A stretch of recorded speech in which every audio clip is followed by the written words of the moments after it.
The atmosphere inside the Jerez circuit was unlike any other private test in recent memory. This wasn't just a routine shakedown of new carbon fiber parts or a simple electronics map update. It was a trial by fire that felt more like a public execution of expectations. Every mechanic every rival team spy clutching a pair of long-range binoculars, and every high-ranking official from the hierarchy stood in a heavy, suffocating silence as the garage door finally slid open.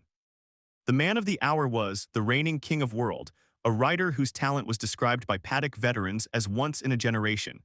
A freak of nature who could make a motorcycle do things that the very laws of Newtonian physics. For years, the GP Paddock had whispered his name in hushed, reverent tones.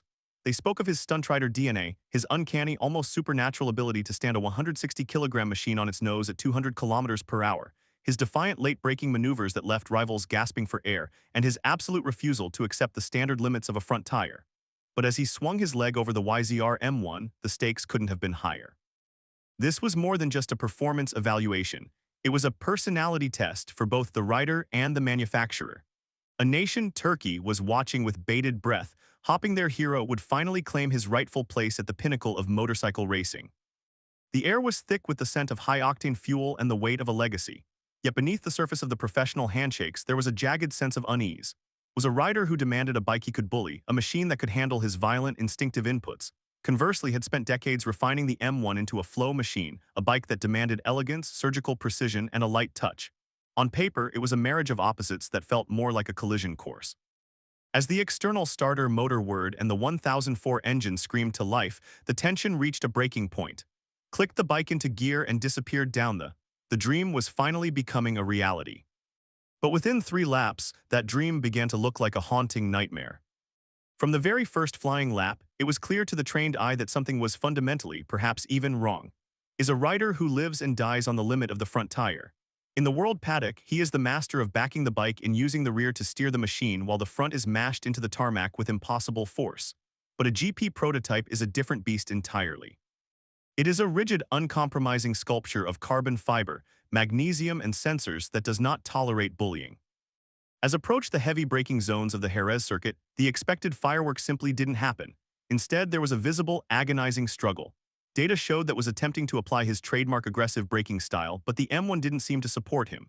Several times, the bike appeared to protest violently, forcing him to make frantic mid-corner corrections, a sight almost never seen when he was on his production-based R1. The feedback from the front end was alien to him. It was too stiff, too sensitive, and lacked the communication he needed to feel safe at 60 degrees of line. In the high-speed technical sections, where the is usually a scalpel looked uncharacteristically hesitant, the bike was twitching, refusing to settle into a groove and forcing him to restrain his natural instincts. Inside the garage, the telemetry engineers stared at their flickering screens in a graveyard silence. The personality test was revealing a harsh, unavoidable truth. The rider's DNA and the bike's DNA were in a state of total systemic rejection. Wanted to attack the corners like a predator, but the demanded he caress them like a surgeon. It was a clash of philosophies that played out in real time, lap after agonizing lap. He was fighting the bike, and the bike was fighting back with everything it had.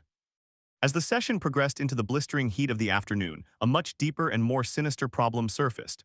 While the front-end issues were a matter of subjective feel, the exit of the corners revealed a technical deficit that has haunted for the entirety of the modern GP era. In this sport, championships are won and lost in the first 50 meters of acceleration. This is where the traction trap lies and was falling straight into it.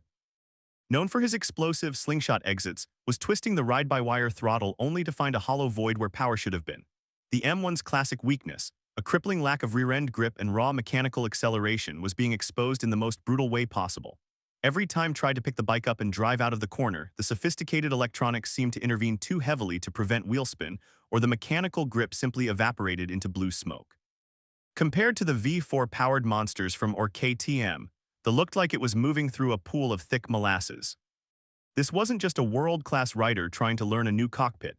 This was a talent hitting a technical ceiling at 300 kilometers per hour. Sources within the paddock noted that frustration was starting to bleed through his professional exterior. He began experimenting with extreme body positions, hanging off the machine at angles that looked physically impossible just to find a sliver of extra traction. He was shifting his braking points, trying to carry impossible corner speed to compensate for the time lost on every straightaway. He was becoming a student of the machine, desperately trying to solve a puzzle that its own engineers had been failing to solve for half a decade. The data revealed a truth management desperately didn't want to hear. While the garage was a hive of intense, somber activity, the rest of it was buzzing with a different kind of energy. Scouts and technical directors from rival manufacturers were watching every move with the focus of hawks. The Paddock whispers began to circulate with lethal speed. Some claimed that style was too dirty, too unrefined for a prototype, while others pointed the finger squarely at the blue machine he was riding. You could put a god on that bike, one rival mechanic was rumored to have whispered to a journalist, and it still wouldn't win a drag race against a. The political tension was escalating behind the scenes. Its manager, the legendary and often controversial, is a man who does not negotiate from a position of weakness. He wasn't just looking for a GP seat, he was looking for a winning package that would honor his status. Seeing struggle to match the times of the regular test riders was a bitter, jagged pill to swallow. Behind closed doors, heated discussions were taking place between top brass and camp. Was truly committed to providing a bike that could win, or was this test merely a high-profile PR exercise to keep their star from looking elsewhere? The narrative was shifting away from a dream move and toward a strategic retreat. The media began to pick up on the cracks in the foundation. If couldn't be fast on the bike that was supposed to be the easiest to ride, where else could he possibly go in a paddock dominated by stiff V4 engines? A storm was brewing outside the garage that would eventually change the 2024 grid forever. Despite the mounting pressure, the technical limitations of the M1 and the weight of the global media showed the world why he wears a gold helmet. As the sun began to dip over the Jerez horizon, casting long, dramatic shadows across the track, something shifted. He stopped trying to force the bike to be a. He stopped trying to bully the prototype. He began to adapt. His lines became smoother, almost hauntingly similar to the lines of. His throttle application became more progressive, a delicate dance with the sensors rather than a violent tug. He started utilizing mid-corner momentum, sacrificing his stop-and-go instinct to suit the 4's high RPM character. The transformation was remarkable to behold. His lap times began to tumble, slowly but surely creeping toward the rhythm of a permanent GP resident. In several simulation runs, he showed flashes of the pure, unadulterated brilliance that had made him a global icon. For a brief moment, the tension in the garage lifted like a fog. The mechanics started to exchange rare smiles. It looked like the personality test might actually result in a passing grade. Was absorbing feedback like a dry sponge, proving that his racing intelligence was just as sharp as his braking fingers. He was finding the limits of but he was also realizing a terrifying reality. Those limits were far below what was required to fight for a world title.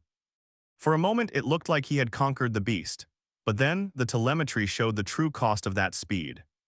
The final debrief of the test session was uncharacteristically quiet.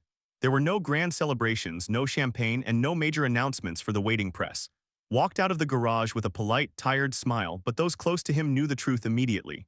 The test hadn't been the beginning of a GP career. It was the final, tragic chapter of his history with. The data was cold and objective. It showed that while could adapt, the amount of effort required to make the current M1 competitive was simply too high. He would have to strip away everything that made him his aggression, his late breaking his soul just to finish in the points. The rejection was mutual. Realized wasn't a plug-and-play replacement for their smooth riding philosophy, and realized wasn't a winning horse. The aftermath was swift and sent a shockwave through the entire motorcycle world. Shortly after this personality test, and made a decision that no one saw coming. They didn't sign a GP letter of intent. Instead, they announced a move to BMW in the World Championship, a move many saw as professional suicide. But the Jerez test had provided the ultimate clarity. The GP project was in a state of deep turmoil and was not going to let his talent be buried in a struggling project. This test remains a stark warning for. It proved that their bike was so specific, so fundamentally flawed in its power delivery that even the greatest natural talent in the world couldn't make it sing. Didn't just undergo a regular test, he indirectly exposed the rot at the heart of a giant. He saved his career by walking away, leaving to wonder, if couldn't save them, who possibly could.